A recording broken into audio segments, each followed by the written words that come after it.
GrowCFO is where finance leaders grow together. Join thousands of like-minded professionals using GrowCFO to access the combined knowledge and experience of the finance leader community. You can join us today, growcfo.net. Hello and welcome to the GrowCFO Show. I'm your host, Kevin Appleby, and I'm delighted today to have a returning guest. A guest that we had on the very early days of the podcast talking about his brilliant book about boards and how they work. Patrick Dunne. Patrick, welcome back to the GrowCFO Show. Thanks, Karen. Great to be here and great to see how you've blossomed since we last spoke.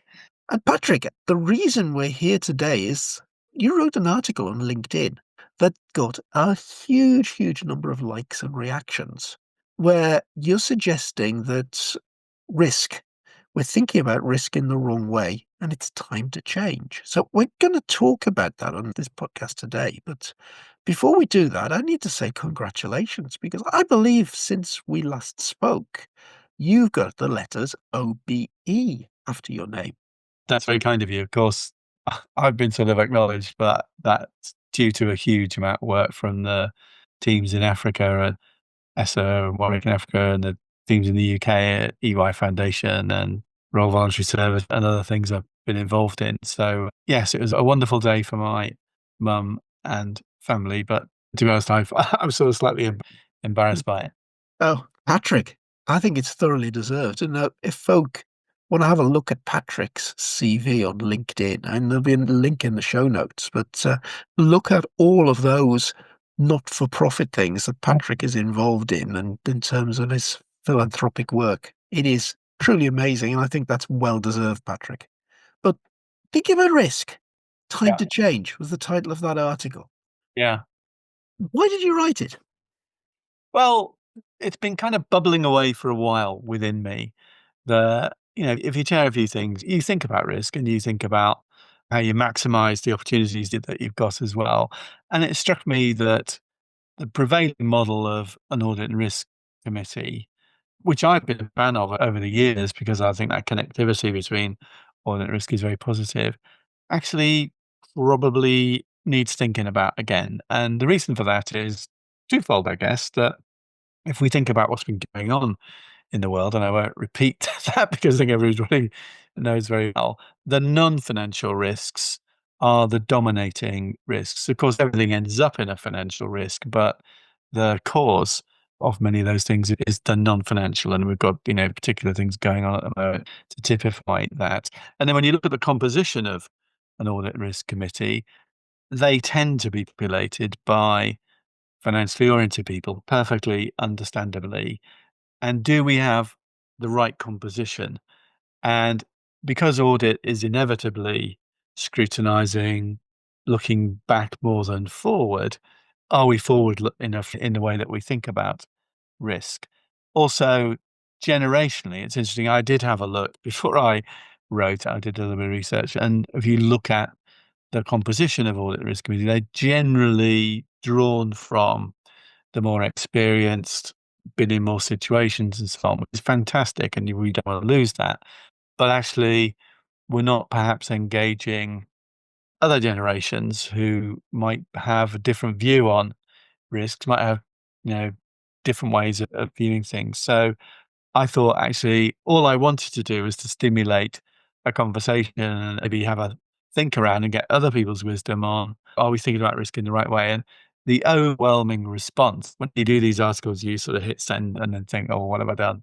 But in this case, I had just a torrent of, I'm going to raise this at my board. I'm on an audit risk committee, and I think you're right. I think maybe we are not as diverse in the audit and risk committee as the board overall, and maybe we need to adjust, maybe by pulling out the risk committee, if we have the resources to do that, of course. We might actually think about risk in a different way. We might do a better job than we're currently doing. So that's the sort of the why. And so far, I mean, globally as well, it's not just a UK thing. I think the thousands of people who've kind of seen it and have commented of basically wherever they are, whatever, it's not sector specific either. Although in the financial sector, people have tended to have a specific risk committee in some other sectors as well. But the general reaction has been, actually, we really need to think about this. Yeah, I suppose thinking back, Patrick, where did the title audit and risk come from? I guess it's because audit is about, well, audit reports from the auditors and reviewing them and working through the recommendations. But the audit's about generally internal controls. Internal controls are in place to prevent things going wrong, to reduce risk of fraud, risk of financial loss, things like that. So it's risk in that context is very related to the things that auditors do. Yeah, at that point, it was about the overall control framework, environment, and effectiveness of control. And so that's how it's evolved. But I guess what I'm saying is, step back a moment and Hmm. think, if you take the business I'm involved in or the social sector organization I'm involved in, actually the things that are more on our mind more of the time, Yeah. assuming you've done your work well on the financial control stuff, because everything unpicks if you don't. Actually, it's more about, in the moment, geopolitical, technological risk, people risk, the speed with which markets are changing, all of those things, regulatory environment. There's a whole load of things. Oh, absolutely. I think Eventually, I automatically come to this from a different angle, Patrick, yeah, because my background is as a management consultant, right, which would include acting as a project manager or a project director. And you would always have a project risk register, which is about saying, hang on, we have to deliver this project on time and to cost and to the specification that the client asked for. Right? What can go wrong that will get in the way of any of those three things? yeah. And I mean, the other thing that I hope there's quite a lot in the article. So the next thing, other than I think might be worth thinking about this, was that I've been looking at how people do their risk matrices, how people think about risk. And a lot of the way that people think about it is around event. So, oh, we need to think if this happens, then what do we do? Whereas actually, if you think about it, what you really need to plan for are the consequences of these events rather Yes. than necessarily the events themselves. And I had a brilliant example of this during COVID, where at the time I was chair EY Foundation, which is an independent charity, but obviously very closely connected with EY. And there was a point in when it looked like COVID might become a serious thing that Steve Varley, the chair of EY, and I would have a regular chat, and we were chatting, and oh, how do you think it's going to pan out? And he said, "Well, I think in a few days' time, I think we'll be saying to our people, you're going to need to work from home. I'm not quite sure how long for, and in order for you to do that, you might need a new desk, you might need a new chair, you might need a new laptop, you might need a new router, whatever it might be. And we have secured supply of all. So you just let us know and we'll get that stuff to you in a day and a half. And I thought this is remarkable. And I said to Steve, did you have a specific COVID plan? And he said, well, not exactly. What we did have a plan for was if we cannot use any of our offices for a prolonged period, what will we do? So the reason for not being able to use the offices wasn't the thing to plan for. The thing to plan for was not being able to use the offices. And as connected with EY, we were part of that. And literally did sent the same thing to the staff of the EY Foundation, and those that did need stuff, they did get it in a day and a half. They had that kind of provision available. But I thought it was a really good example of thinking about consequences rather than events. Yeah. Uh, and then it simplifies things in a way. You're thinking about what are the things. So if you take the recent thing at Heathrow, what do we do if the power goes down? Despite all the best planning on power, Yeah. what do we do? Yeah. I was always taught when putting a list of risks together in a risk register to then start off by saying, okay, what is the impact of this risk? Mm, Score it 1 to 5. mm, Right? What is the consequence? How serious is this consequence? yeah, Is it something that, well, yeah, it'll happen, but it's not particularly damaging? Or, wow, this is a 5. This is going to have major consequences. We need to be aware of this one. Let's think about it. Yeah. But the thing, I mean, I'm a sort of mathematician, statistician by background, and the thing that you've really got to be careful of when you do that is combinatorial risk, because often it's not one thing that happens. Think about airline accidents and other situations like that, explosions in chemical factories and so on. It's three or four things simultaneously happening. And so what a lot of people think, that's a 1 in 5, that's a 1 in 10, that's a 1 in a million, whatever. But when you think, well, what would happen if three of those things happened at the same time? And, you get a Fukushima type incident where, you plan for individual things, but actually it doesn't work if it happens at the same time. So, And that takes me all the way back to my days in ICI, working on a big chemical plant. Of course, back in those days, we were health and safety mad. mm, It was the thing. And I remember one of the training exercises they took folk through was all about the case study of the Piper Alpha oil rig disaster, mm, which at the time, you know, massive explosion on a North Sea oil rig, killed hundreds of people. And they went through what happened there. And that was exactly the situation that you mentioned.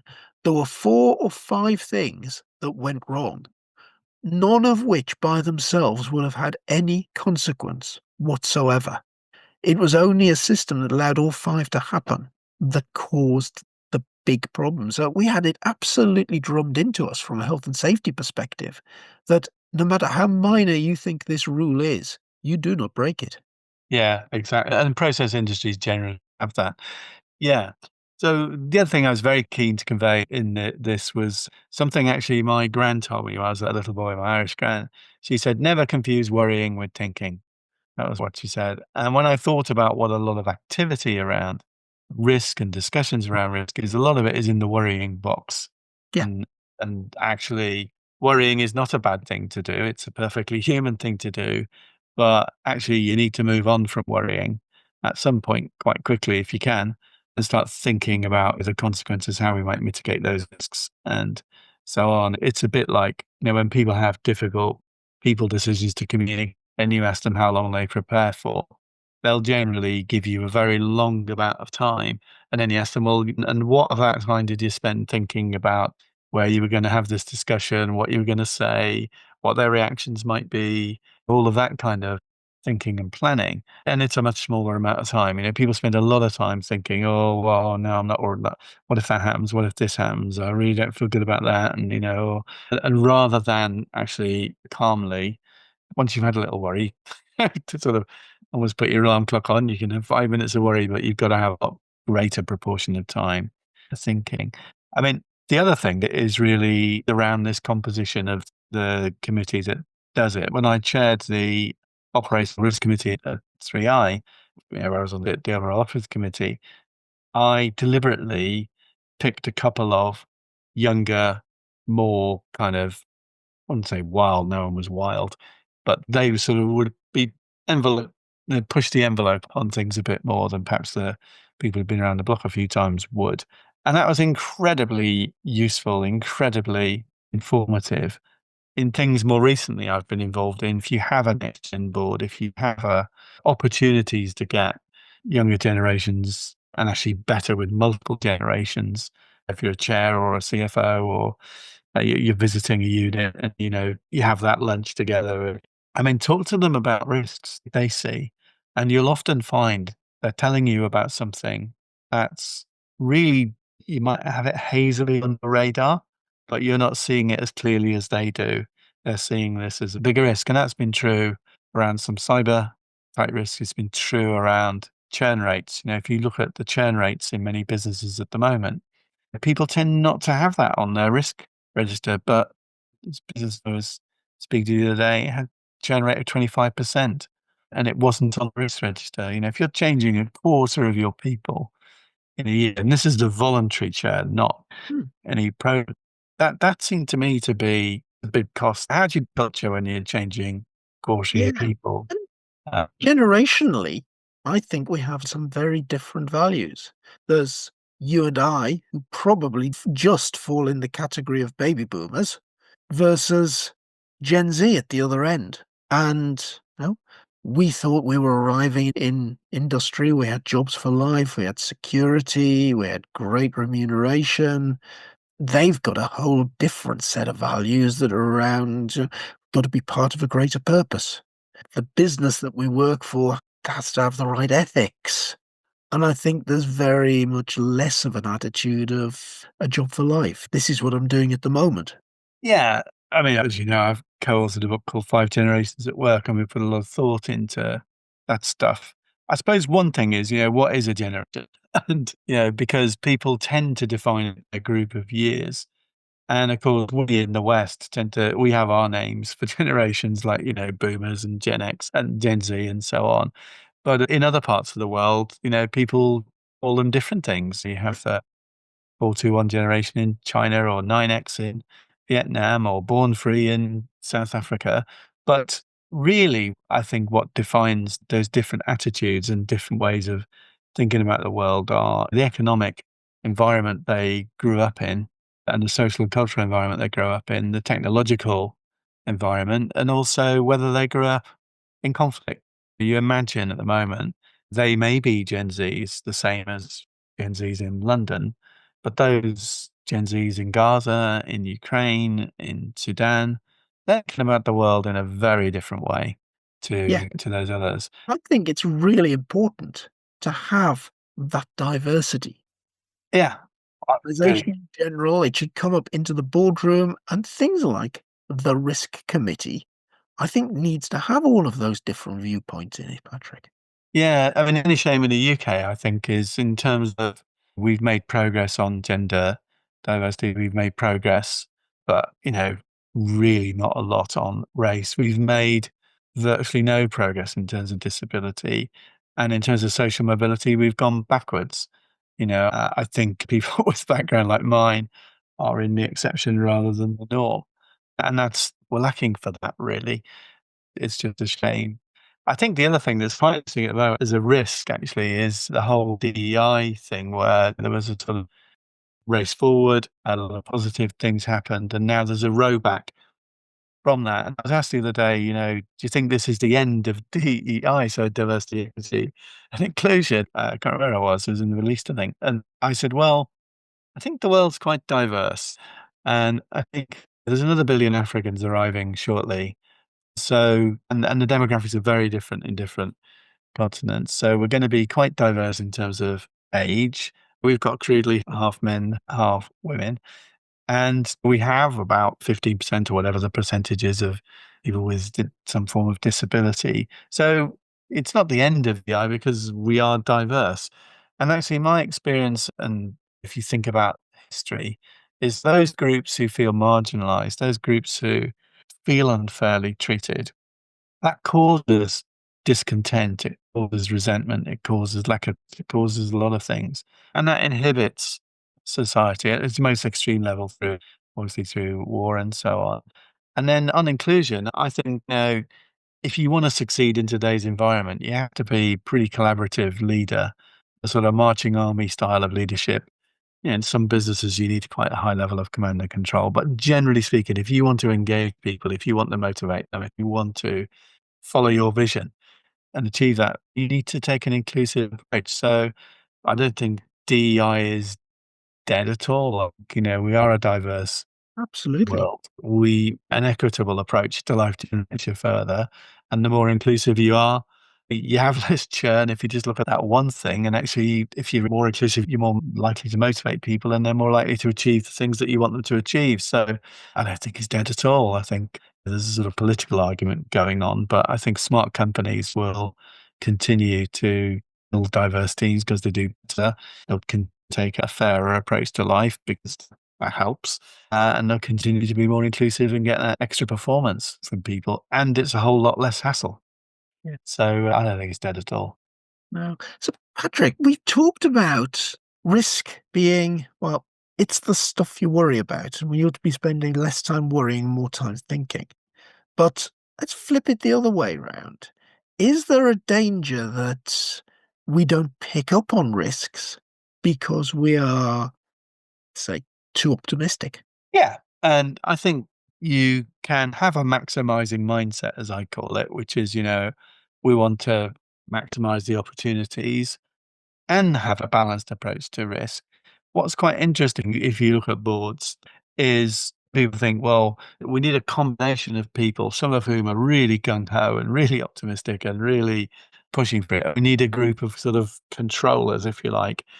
And I've kind of thought it's generally better if you've got a bunch of characters who are really for some maximizing opportunity, who also are pretty sensible about risk. And then you might have one or two who are at either end of that spectrum. I think the other thing that people can confuse is risk appetite and risk tolerance. So, appetite is how hungry are we for risk? And often what boards do is they try and have an overall risk appetite, whereas actually it's much more sensible to have an appetite for different categories of risk. For example, we might actually have a big appetite for market risk if we've got low financial risk. So if we have a very strong balance sheet, then it's pretty sensible to go for that. We're probably not that sensible if we have a big appetite for all categories of risk. So if we've got a very stretched balance sheet, taking big product risk or market risk is obviously to that combinatorial thing, not very, not very sensible. And before you think about your risk appetite, you have to think about what your tolerance is for those different categories of risk, because you're going to have a very stressful time. Your organization has a low tolerance to some of those categories of risk, but you have a high appetite. So, and sometimes that's the nature of the business. So if you were talking about the chemicals industry, you can't invest in a big chemical plant and, it's not easy to shift it a few miles down the road or, configure it for a completely different set of products. These things have got to be, you've got to have a pretty firm view about the market for the stuff that you can produce there for a reasonable amount of time. And that's become more and more difficult as time has gone. I'm thinking about some of the business cases that I've been involved in, particularly public sector ones. If you're putting a business case together in the public sector, they encourage you to have this thing in the business case called optimism bias. And it essentially says, here's a set of questions. Now, according to your answers to these questions, you will increase your costs by X% and you will decrease your benefits by Y%. And only once you've done that will we see if the business case still makes sense. Yeah, well, I mean, I think also that's linked to another point around a sort of ROI mindset rather than a budget mindset. Yeah. And I think I personally am a big fan of dynamic budgeting, and I think that's become more normal. But what I mean by dynamic budgeting is intentional dynamic budgeting, not doing a reforecast every quarter, but saying, look, if we're ahead on our income and we're generating more cash flow, then we might bank half and accelerate our investment.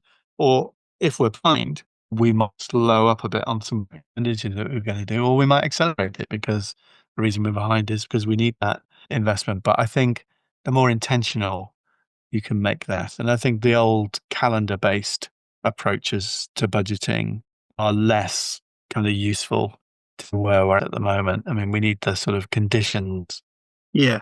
I For think sustaining almost it. it's risk that drives us that way, Patrick, that the world changes so fast now. Okay, 20 years ago, we might have been able to sit down in August and put together the budget for the next January to December and have a reasonable chance of getting there. But I think things now are unpredictable to a greater extent than they've ever been. And looking at what's going on in the world at the moment, I think the article that we're talking about, did you put it out on LinkedIn, happened about 2 or 3 days before President Trump started imposing tariffs everywhere. And wow, that's possibly one of the reasons it had so many clicks. But with that sort of uncertainty going on, Oh. how do you plan? Oh, I think in some ways it does make it slightly easier in one respect, because overall it's not. But in one respect, then fundamentally, if you're a finance CFO, director, CEO, or chair or board, you've just got to make sure you've got a really strong balance sheet because you don't know what's coming at you. And so I think people are going to be more cautious about. So in the social sector, you've just got to build up those unrestricted reserves because you don't know what it'll be, but something's going to come along and hit them. So now people think about financial resilience in that way. The bit that I think that doesn't get thought about enough is organizational resilience. So what are our capabilities? So if you think about the culture of the organization, you know, people used to think agility, adaptability were nice to have type things. They're now pretty much an essential thing. You might have to completely reconfigure roles, switch people from doing one type of activity to another one, maybe for a short time, maybe for a long time. And so, if you're recruiting people, I think you might want some number of functional specialists who are really, really good, fantastic at doing one thing. The likelihood is that one thing's going to change. And the likelihood is you might need to shift them onto doing something else, or you're going to have to get someone else in to do it. So I think for younger people, I think this is one of the things that's a real challenge, kind of thinking about what career to have. Well, there aren't many careers. And in some ways, the idea of career, I think you were referring to it earlier, is sort of the very few people will stay more than 10 years in an organization. And even if they do, they're going to be doing a number of different roles, organization. And so I guess anyone who's advising young people will be saying, develop those core skills that you need in terms of basic things you need to lead or to manage or survive, and then develop some functional or technicals on top of that, and you'll be more adaptable, more employable. And I think that, some of the older training programs that many large corporations had where they rotated people into different functions, different countries, that kind of thing, those were great actually at helping people become more adaptable and more flexible. So although I stayed at throughout a very long time, 26 years, it was fantastic. I did so many different jobs and had so many different skills to learn and techniques to develop. But I don't think I ever stopped learning the whole time. And I think the things that I've been able to do subsequently have probably benefited from those very different things I had to do. Some easier to do and some, really, really challenging things to do. And I think the more experience you get like that. So in some ways, I think these young generations coming through now, because they're doing more things, that they may well end up being more resilient, more adaptable than previous generations. Although I do think that generation went through wars and they are just in a special league of resilience and adaptability. Yeah. So, Patrick, we've covered a lot. We started off by saying that the Audit and Risk Committee, well, that's going to make us think about financial risk and not all of the non-financial stuff. We said that the makeup of the Audit and Risk Committee tends to be people who have been around a bit, got a lot of experience, possibly have financial qualifications, possibly of a certain generation. And what we need instead is quite a lot of diversity across the business. We need to bring in all sorts of people with all sorts of different outlooks. We've said that worrying is the wrong thing to do. We ought to, okay, having worried a little bit, we ought to then do some thinking. It's not the risk itself that we've got to worry about, it's the consequences of the risk. And I thought that idea, well, the COVID example, Mm. where actually the risk that you were looking at really had nothing to do with COVID. It was the risk of not being able to work from our offices. Yeah. So the need to have good mitigations thought through to reduce the risk. Think about what's controllable versus uncontrollable, because you can worry forever about the uncontrollable bits and get nowhere. We talked about optimism, having too optimistic an approach. Gosh, have we missed anything, Patrick? I don't think so. I mean, I think the final thing I'd say is the one thing that I've always found really enjoyable, helpful is doing simulations and decisions that we might have to take one day. And I spent a couple of days out in Saudi Arabia last week sharing some board simulations of three different sort of circumstances. And actually, you always feel better for having had a bit of a practice or having had a bit of go. And there's always new insights.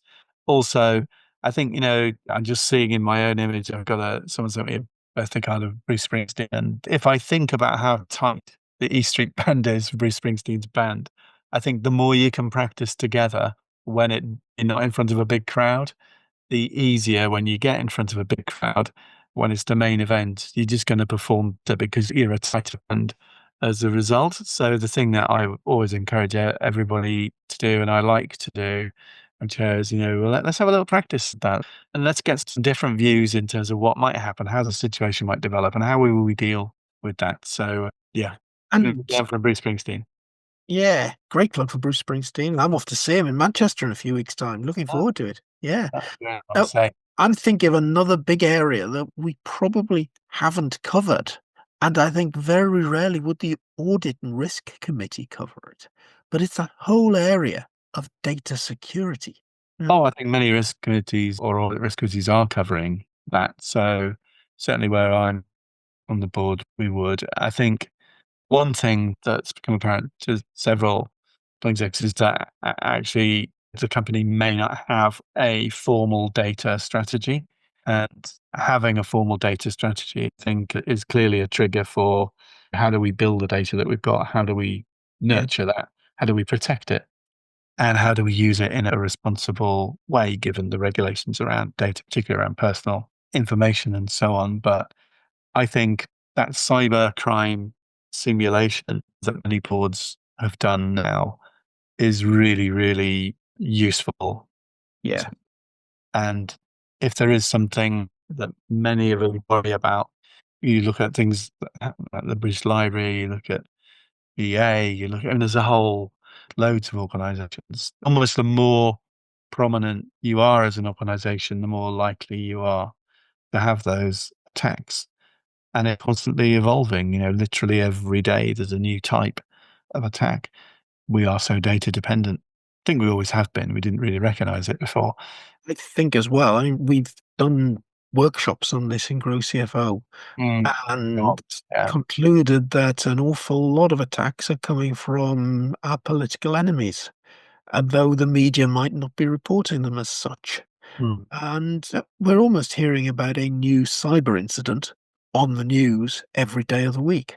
So, in my mind right now, actually, it's cyber security that is the biggest risk of all, which I suppose is a financial risk because it will have huge financial consequences potentially. Well, But most rates come it back is to, as much as how do we get our people working? How do we keep our customers safe? It has all sorts of repercussions in virtually every area of the business. how would you operate without the internet for a day? What Yeah. would you do? What would you actually do?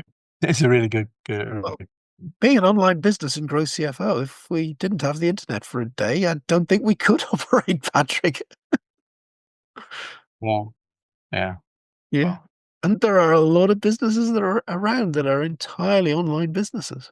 Yeah. Patrick, I'm looking at the clock and realizing just how long we've been chatting on this subject. Absolutely fascinating area. I think you've highlighted a really important area that we're not giving the right type of thought to. So, to me, I'm not surprised at all that the article had over 20,000 impressions. And it's lovely when some of these things do go a little bit viral on LinkedIn, but it's nicer again when it's a really, really deep, worthwhile article as opposed to a piece of clickbait. And this certainly is a deep and worthwhile article. Patrick, thank you for being this week's guest on the GrowCFO Show. absolutely my pleasure, and every success, everyone. I realize, what a really difficult, challenging, and fulfilling job you've all got, but every success.